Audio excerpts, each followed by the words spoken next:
देवी प्रपन्नार्तिहरे प्रसीद प्रसीद मातार्जगतोऽखिलस्य प्रसीद विश्वेश्वरी पाहि विश्वं त्वमीश्वरी देवी चराचरस्य।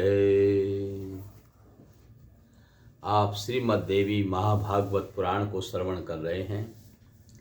वैशंपायन ऋषि ने वेद व्यास ऋषि से पूछा, हे गुरुदेव, आपने मुझे देवी भागवत को श्रवण कराया, बड़ा आनंद आया और मेरी ऊपर देवी की बड़ी अहेतु की कृपा हो गई, क्योंकि उनकी कृपा के बिना देवी भगवती की कथा श्रवण करने को नहीं मिलती है। अब मैं जानना चाहता हूँ, आपने 10 महाविद्याओं का वर्णन किया है। ये 10 महाविद्याएं क्या हैं, किस प्रकार से ये उत्पन्न हुई हैं और इनकी उपासना किस प्रकार से की जाती हैं, और इन 10 महाविद्याओं के क्या क्या नाम हैं, और ये 10 की 10 महाविद्याएं किस किस प्रकार से उत्पन्न हुई हैं, मैं जानना चाहता हूँ। क्योंकि माँ भगवती की इन विद्याओं को जानने की मेरी बड़ी ही लालसा है, और आप तो सर्वज्ञ हैं, सब कुछ जानते हैं, इसलिए आप मेरे ऊपर कृपा करके मुझे इन 10 महाविद्याओं के बारे में बताइए। वैशंपायन ऋषि के इस प्रकार से पूछने पर वेद व्यास जी बड़े प्रसन्न हुए, और वेद व्यास जी ने कहा कि मैं आपको 10 महाविद्याओं के बारे में जरूर बताऊंगा। आपने बड़ा सुंदर प्रश्न किया है, और मैं भी माँ भगवती देवी का उपासक हूँ। सारी सृष्टि उन्हीं की है, वही सारी सृष्टि की रचना करती हैं, वही पालन करती हैं और वही इसका संहार भी करती हैं। ये विद्या स्वरूपा महाशक्ति है। महाशक्ति विद्या और अविद्या दोनों ही रूपों में विद्यमान है। अविद्या रूप में भी प्राणियों के मोह की कारण बनती हैं, यानी माया रूप धारण करके सबको माया में फांस लेती हैं, और तो विद्या रूप में मुक्ति प्रदान करती हैं। शास्त्र और पुराण उन्हें विद्या के रूप में और परम पुरुष को विद्यापति के रूप में मानते हैं। वेद तथा अन्यान्य शास्त्रों के विषय में इनके रूपों में विद्या का प्रकट रूप और आगमादि के रूप में विद्वानों एवं साधकों द्वारा गुप्त संकेत दिए गए हैं, जो किसी को बताने योग्य नहीं है, लेकिन मैं आपको जरूर बताऊंगा। वैष्णवी और सांभवी भेद से दोनों को ही शरणागति परम लाभ में हेतु हैं। इन दोनों की ही शरणागति, इनके शरण हो जाएं, ये सबको लाभ देती हैं। आगम शास्त्रों में यद्यपि गुह्य यानी गुरुमुख अनेक विद्याओं के रूप में गुरुमुख के द्वारा इनकी स्तुति की गई है, और मंत्र आदि का विधान भी है, तथापि इनमें 10 महाविद्याओं की प्रधानता तो स्पष्ट प्रतिपादित है, जो जगत माता भगवती से प्राप्त हुई हैं, जो जगत माता भगवती का अभिन्न रूप है। साक्षात विद्येव सा नये ततो भिन्ना जगत माता अस्या स्वाभिन्नत्वं श्री विद्याया रहस्यार्थम।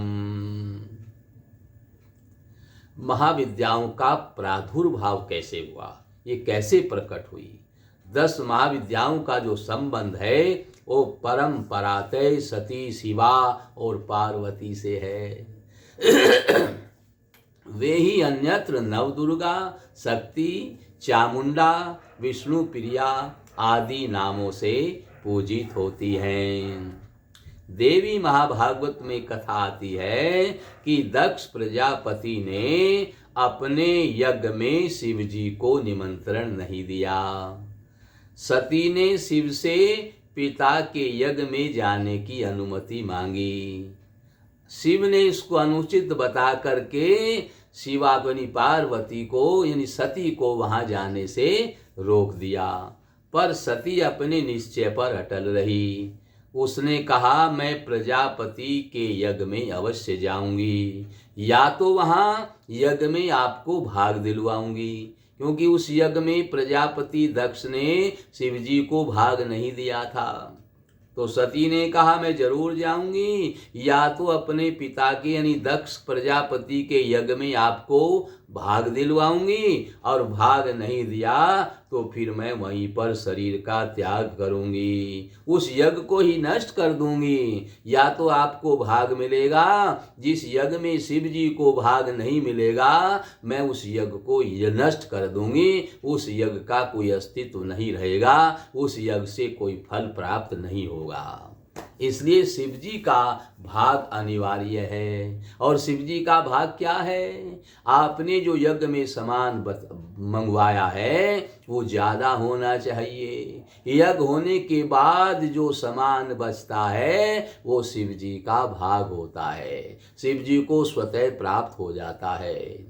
आपने नाप तोल करके सामान मंगवाया और यज्ञ संपन्न हो गया, कुछ सामान नहीं बचा, जैसे तैसे पूरा हुआ, तो यज्ञ अधूरा रह जाएगा, उसका कोई फल आपको नहीं मिलेगा, क्योंकि उसमें शिव जी को भाग नहीं मिला है।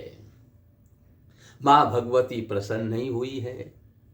इसलिए यज्ञ में सामान अधिक मात्रा में होना चाहिए, जिससे यज्ञ समाप्त होने पर बहुत सामान बच जाए, जिससे मां भगवती प्रसन्न होकर के आपके यज्ञ की आपको सफलता प्रदान करे।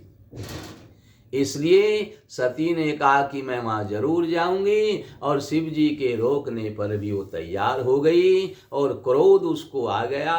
क्रोध के कारण सती के नेत्र लाल हो गए, वे शिव को उग्र दृष्टि से देखने लगी, उनके होठ फड़कने लगे और वे कृष्ण वर्ण के हो गए।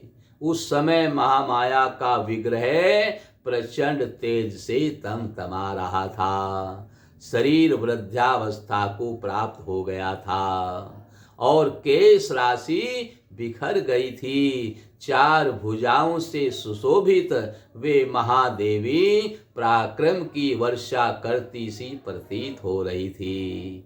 कालाग्नि के समान भयानक रूप में देवी मुंडमाला पहने हुए थी, और उनकी भयानक जिह्वा बाहर निकल आई थी। शीश पर अर्धचंद्र शोभायमान हो गया था, और उनका संपूर्ण व्यक्तित्व विकराल लग रहा था। वे बार बार विकट हुंकार भर रही थी। देवी का यह स्वरूप साक्षात महादेव के लिए भी भयप्रद और प्रचंड था।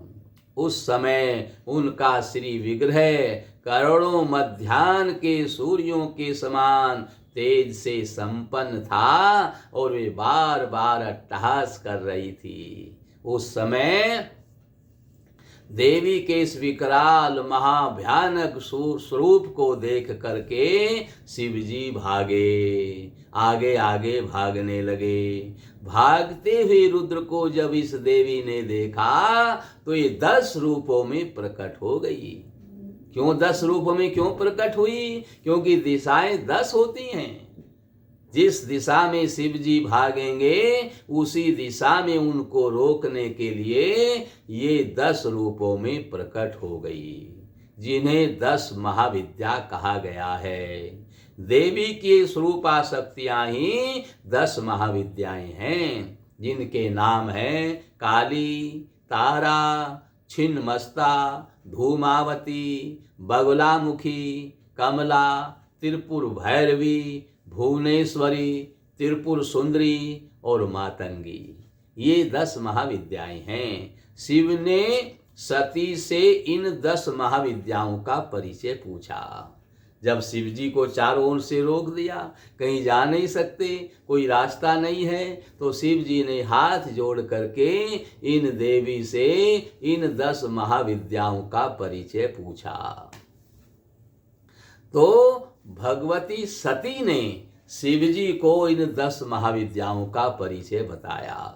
मां भगवती सती ने कहा, ये यम ते पुरते कृष्णा सा काली भीमलोचना श्याम वर्णा या चै देवी स्वयंभूर्व्यवस्थिता सेयम तारा महाविद्या महाकाल स्वरूपिणी सव्येतरेयम या देवी विशीर्ताति भय प्रदा।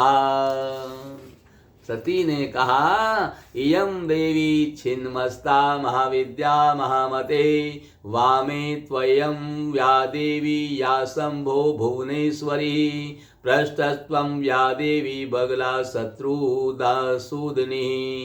भग्निकोणे त्वयं या विधवा रूपिणी, सेयं धूमावती देवी महाविद्या महेश्वरी, नैऋत्यां तव या देवी सेयं त्रिपुर सुंदरी, वायोवाती महाविद्या से मतंग कन्यका, ईशान्यां खोड़सी देवी महाविद्या महेश्वरी, एता सर्वा प्रकटास्तु मूर्त्यो ब्रह्म मूर्तिषु। देवी भागवत में इन 10 महाविद्याओं का परिचय सती ने स्वयं शिव जी को दिया।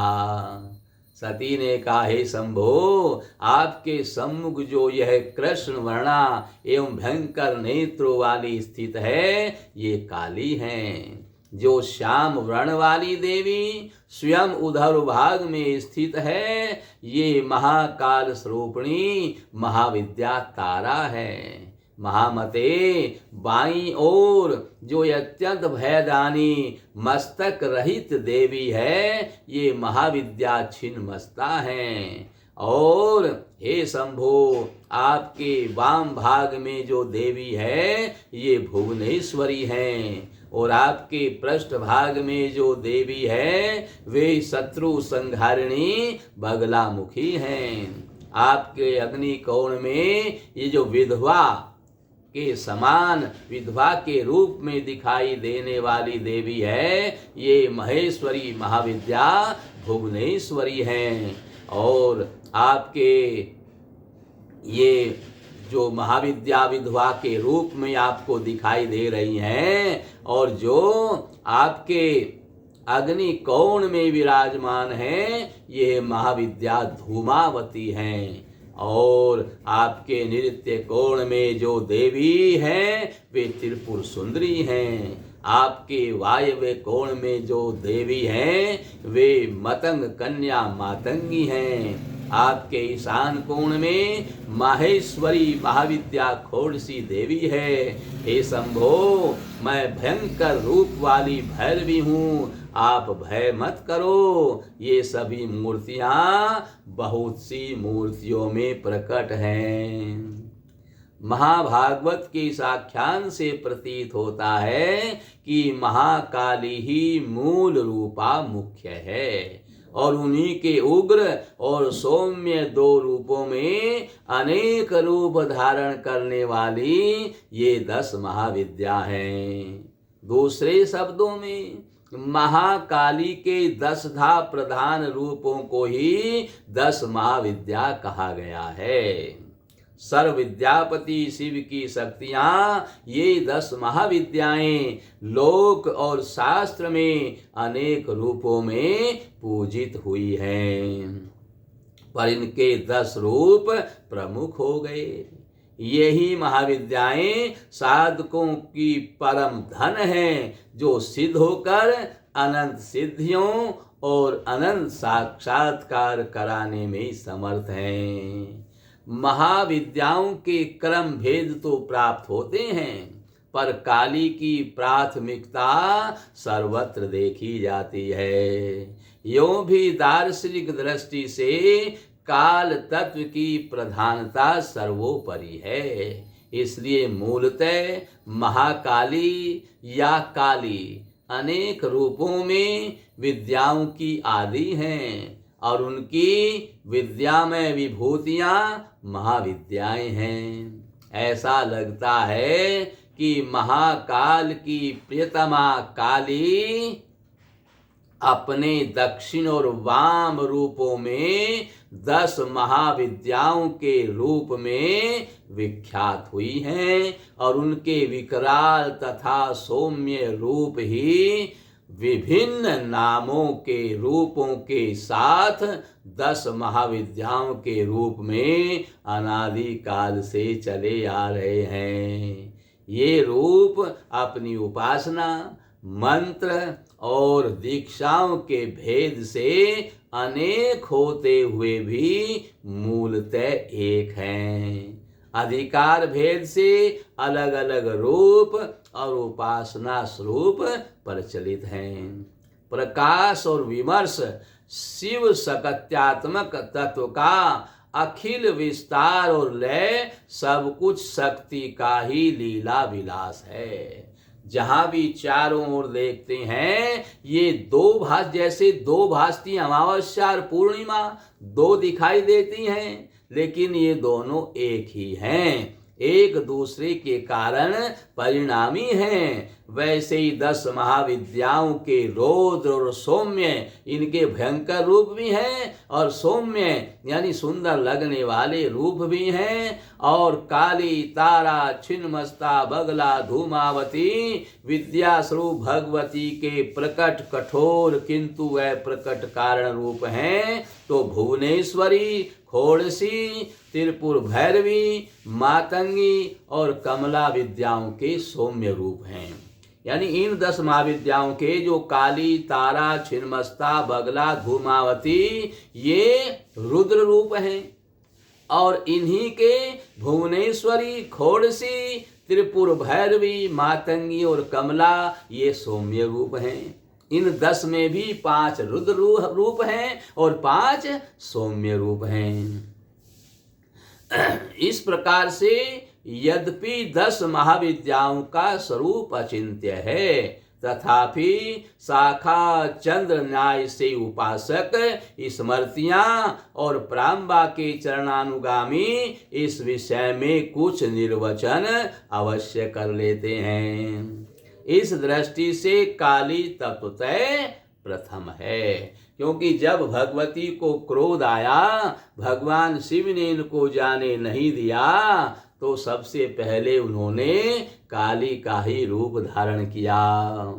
और बृहनील तंत्र में कहा गया है कि रक्त और कृष्ण भेद से काली ही 2 रूपों में अधिष्ठित है। एक को संहार का नाम दिया गया है, एक को सृष्टि रचने का नाम दिया गया है, एक को पालन करने का नाम दिया गया है। यही महाकाली, महालक्ष्मी, महासरस्वती रूप से विख्यात हुई है। एक सृष्टि की रचना करती है और इसके तीनों रूप, एक सृष्टि की रचना करते हैं, एक पालन करते हैं और एक संहार करती है। इस प्रकार से 3 रूप धारण करके सृष्टि की रचना करती है। और बृहनील तंत्र में ही इनके 2 नाम कृष्ण भेद और रक्त ये 2 नाम दिए गए हैं। कृष्णा का नाम दक्षिणा है, तो रक्त वर्णा का नाम सुंदरी है। विद्या ही द्विविधा प्रोक्ता कृष्णा रक्ता प्रभेदतय, कृष्णा तु दक्षिणा प्रोक्ता रक्ता तु सुंदरी मता। उपासना के भेद से दोनों में द्वैत है, पर तत्व दृष्टि से अद्वैत है। वास्तव में काली और भुवनेश्वरी दोनों मूल प्रकृति के अव्यक्त और व्यक्त रूप हैं। काली से कमला तक की यात्रा 10 सोपानों में अथवा 10 स्तरों में पूर्ण होती है। 10 महाविद्याओं का स्वरूप ही इसी रहस्य का परिणाम है। 10 महाविद्याओं की उपासना में सृष्टि कर्म की उपासना लोक ग्राह्य है। इसमें भुवनेश्वरी को प्रधान माना गया है। यही समस्त विकृतियों की प्रधान प्रकृति है। देवी भागवत के अनुसार सदाशिव फलक हैं तथा ब्रह्मा, विष्णु, रुद्र और ईश्वर उस फलक का फलक या श्री मंच के पाए गए हैं। इस श्री मंच पर भुवनेश्वरी भुवनेश्वर के साथ विद्यमान है। 7 करोड़ मंत्र इनकी आराधना में लगे हुए हैं। विद्वानों का कथन है कि निर्विशेष ब्रह्म ही स्वशक्ति विलास के द्वारा ब्रह्मा, विष्णु और महेश आदि आख्यानों को प्राप्त होकर अपनी शक्तियों के सानिध्य से सृष्टि की रचना करते हैं, पालन करते हैं और श्रृंगार करते हैं। अब 10 महाविद्याओं में सबसे पहला रूप आता है काली। 10 महाविद्याओं में काली प्रथम है। कालिका पुराण में आता है कि एक बार देवताओं ने हिमालय पर जाकर महामाया का स्तवन किया। इस स्थान पर मतंग मुनि का आश्रम था। स्तुति से प्रसन्न होकर के भगवती ने देवताओं को दर्शन दिया और पूछा कि तुम लोग किसकी स्तुति कर रहे हो। तत्काल उनके श्री विग्रह से काले पहाड़ के समान वर्ण वाली दिव्य महातेजस्विनी ने प्रकट होकर के स्वयं ही देवताओं की ओर से उत्तर दिया कि ये लोग मेरा ही स्तवन कर रहे हैं। वे गाढ़े काजल के समान कृष्णा थी, इसलिए उनका नाम काली पड़ा। लगभग इसी से मिलती जुलती कथा दुर्गा सप्तशती में भी है। शुंभ निशुंभ के उपद्रव से व्यवस्थित देवताओं ने हिमालय पर्वत पर जाकर देवी सूक्त से देवी को बार बार प्रणाम निवेदित किया और गौरी देह से कोशी की प्राकट्य हुई और उनके अलग होते ही अम्बा पार्वती का स्वरूप कृष्ण हो गया। वे ही काली नाम से विख्यात हुई। तस्यां विनिर्गतायां तु कृष्णाभूत सापी पार्वती कालिकेति समाख्याता हिमाचल कृताश्रया। वास्तव में काली को ही नील रूपा होने से तारा भी कहा गया है। वचनांतर से तारा नाम का रहस्य यह भी है कि सर्वदा मोक्ष देने वाली हैं, तारने वाली हैं, इसलिए नील सरस्वती भी हैं। भयंकर वो जो है तारने वाली हैं, इसलिए उनको तारा नाम दिया गया है। अनायास ही वे वाक प्रदान करने में समर्थ हैं, इसलिए उनको नील सरस्वती भी कहा गया है। भयंकर विपत्तियों से रक्षण की कृपा प्रदान करती हैं, इसलिए वे उग्र तारिणी यानी उग्र तारा भी कही गई हैं। नारद पांच तात्र के अनुसार एक बार काली के मन में आया कि वे पुनः गौरी हो जाएं। यह सोचकर वे अंतर ध्यान हो गई। इसी समय नारद जी प्रकट हो गए। शिव जी ने नारद जी से पूछा। नारद जी ने उनसे सुमेरु के उत्तर में देवी के प्रत्यक्ष उपस्थित होने की बात कही। शिव की प्रेरणा पर नारद जी वहां गए और उन्होंने उनसे शिव जी से विवाह का प्रस्ताव रखा। देवी क्रुद्ध हो गई और उनकी देह से कन्या विग्रह खोड़सी सुंदरी यानी खोड़सी का सुंदर रूप प्रकट हुआ। उससे छाया विग्रह त्रिपुर भैरवी का प्राकट्य हो गया। तब वो गौरी हो गई, उनको महागौरी कहा गया। मार्कंडेय पुराण में देवी के लिए विद्या और महाविद्या दोनों शब्दों का प्रयोग हुआ है। ब्रह्मा की स्तुति में महाविद्या तथा देवताओं की स्तुति में लक्ष्मी लज्जे महाविद्ये संबोधन आए हैं। ऐसे लेकर अक्षय तक 50 मातृकाएं आधार पीठ हैं। इनके भीतर स्थित शक्तियों का साक्षात्कार शक्ति उपासना है। शक्ति से शक्तिमान का अभेद दर्शन, जीव भाव का लोप और शिव भाव का उदय अथवा पूर्ण शिव तत्व बोध शक्ति उपासना की चरम उपलब्धि है। अब तारा का वर्णन आता है। तारा और काली यद्यपि एक ही हैं, बृहनील तंत्र आदि ग्रंथों में उनके विशेष रूपों की चर्चा हुई है। हयग्रीव का वध करने के लिए देवी को नील विग्रह प्राप्त हुआ। सब रूप शिव पर प्रत्यालीड मुद्रा में भगवती आरूढ़ है और उनकी नीले रंग की आकृति नील कमलों की भांति, 3 नेत्र तथा हाथ में कैंची और कपाल कमल और खड़ग हैं। व्याघ्र चर्म से विभूषिता उन देवी के कंठ में मुंडमाला है, वे उग्र तारा हैं। पर भक्तों पर कृपा करने के लिए उनकी तत्परता अमोघ है, इस कारण वे महाकरुणामयी हैं। छिन्नमस्ता के प्रादुर्भाव की कथा इस प्रकार है कि एक बार भगवती भवानी अपनी सहचरियों जया और विजा के साथ में मंदाकिनी में स्नान करने के लिए गई।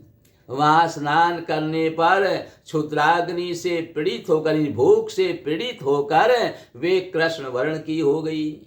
उस समय उनकी सहचरियों ने उनसे कुछ भोजन करने के लिए मांगा।